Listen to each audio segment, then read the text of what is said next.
Assalamualaikum warahmatullahi wabarakatuh. Perkenalkan, saya Nafis Diabian dan teman saya Dede Sofia Tarahmi. Kami dari kelompok 5 akan membahas tentang konsep dasar strategi pembelajaran. Berikut materi yang akan disampaikan oleh Dede. Assalamualaikum warahmatullahi wabarakatuh. Saya Dede Sofia Tarahmi. Di sini saya akan menjelaskan materi mengenai strategi pembelajaran. Yang pertama ada pengertian strategi pembelajaran, dan yang kedua ada komponen strategi pembelajaran. Yang pertama ada pengertian strategi pembelajaran. Secara harfiah, strategi artinya melaksanakan siasat atau rencana. Sedangkan menurut Weber dalam Muhaimin, menurut istilah strategi ialah sebuah rencana atau seperangkat langkah untuk memecahkan masalah sehingga mencapai tujuan. Lalu ada pengertian pembelajaran, yaitu proses, cara, atau menjadikan orang atau makhluk hidup belajar. Sehingga strategi pembelajaran ialah cara yang akan dipilih oleh seorang pengajar untuk menyampaikan materi pembelajaran sehingga memudahkan siswa menerima dan memahami materi pembelajaran yang pada akhirnya materi tersebut dapat dikuasai sehingga tujuan pembelajaran pun dapat terlaksanakan. Yang kedua, ada komponen strategi pembelajaran. Menurut Carey, pada tahun 1978 terdapat 5 komponen strategi pembelajaran.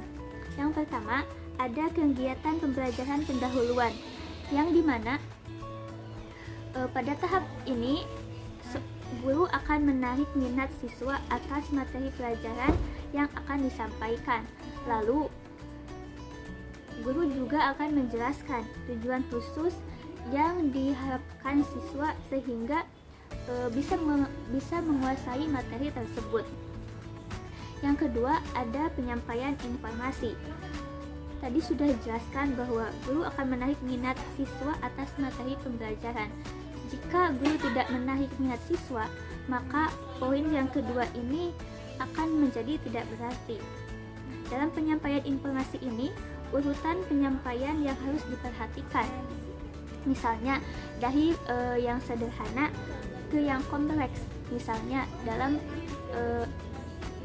ilmu fikih itu kan ada bab toharoh, yang dimana bab toharoh tersebut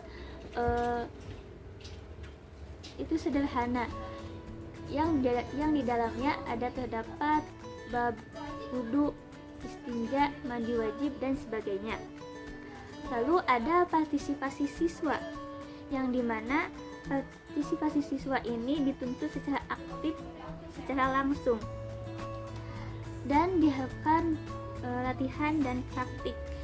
Lalu ada umpan balik dari seorang gurunya, yang dimana ada penguatan positif seperti kalimat baik ataupun kalimat tepat sekali.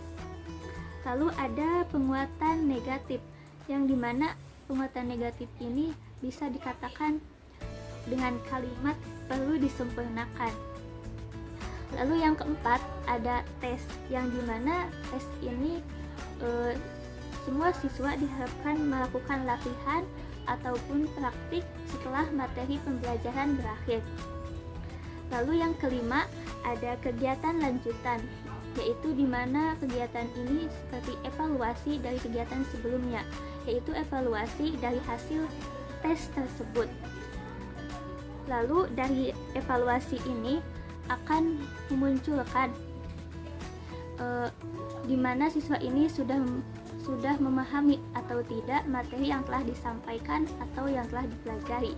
Mungkin cukup sekian dari saya, kurang lebihnya mohon maaf. Wassalamualaikum warahmatullahi wabarakatuh. Ya, assalamualaikum warahmatullahi wabarakatuh. Saya Nafis Diabian dan sekarang giliran saya dalam menyampaikan materi tujuan strategi pembelajaran dan ruang lingkup strategi pembelajaran. Yang pertama dulu, ruang lingkup strategi pembelajaran itu dibagi menjadi 4. Yang pertama itu ialah memudahkan dalam mengkomunikasikan maksud kegiatan belajar mengajar kepada para siswa, sehingga siswa dapat melakukan perbuatan belajarnya secara lebih mandiri juga lebih efektif. Lalu yang kedua ada memudahkan guru memilih dan menyusun bahan ajar yang akan diberikan kepada peserta didik. Lalu yang ketiga ada membantu memudahkan guru menentukan kegiatan belajar juga media pembelajarannya.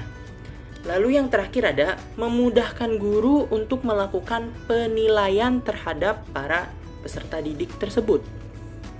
Itu singkat dari tujuan strategi pembelajaran. Lalu berikutnya ada ruang lingkup strategi pembelajaran. Singkatnya, menurut Slameto, strategi pembelajaran itu mencakup 8 unsur perencanaan tentang yang pertama ada komponen sistem, yaitu guru atau dosen, siswa, mahasiswa, baik dalam ikatan kelas, kelompok, maupun perorangan yang akan terlibat dalam kegiatan belajar mengajar telah disiapkan. Lalu yang kedua ada jadwal pelaksanaan. Format dan lama kegiatan telah disiapkan. Lalu ada tugas-tugas belajar yang akan dipelajari dan yang telah diidentifikasikan. Lalu yang keempat ada materi atau bahan belajar, alat pelajaran dan alat bantu mengajar yang disiapkan dan diatur. Yang kelima ada masukan dan karakteristik siswa yang telah diidentifikasikan. Lalu yang keenam ada bahan pengait yang telah direncanakan. Lalu yang ketujuh ada metode dan teknik penyajian telah dipilih. Contohnya seperti ceramah, diskusi, tanya jawab, dan lain sebagainya. Dan yang terakhir ada media yang akan digunakan. Keseluruhan tindakan strategis guru dalam upaya merealisasikan kegiatan pembelajaran mencakup dimensi yang bersifat makro atau umum maupun bersifat mikro khusus. Secara makro, strategi pembelajaran berkaitan dengan tindakan strategis guru dalam memilih dan mengoperasionalkan tujuan pembelajaran, memilih dan menetapkan setting pembelajaran, pengelolaan bahan ajar, pengalokasian waktu, lalu ada pengaturan bentuk aktivitas pembelajaran, lalu ada metode, teknik, dan prosedur pembelajaran, lalu ada pemanfaatan penggunaan media pembelajaran, lalu ada penerapan prinsip-prinsip pembelajaran, penerapan pendekatan pola aktivitas pembelajaran, lalu ada pengembangan iklim pembelajaran, dan yang terakhir pemilihan, pengembangan, dan pelaksanaan evaluasi. Baik, itu saja yang dapat kami sampaikan dari kelompok 5. Kurang lebihnya kami mohon maaf. Billahi taufik walhidayah wal inayah. Wassalamualaikum warahmatullahi wabarakatuh.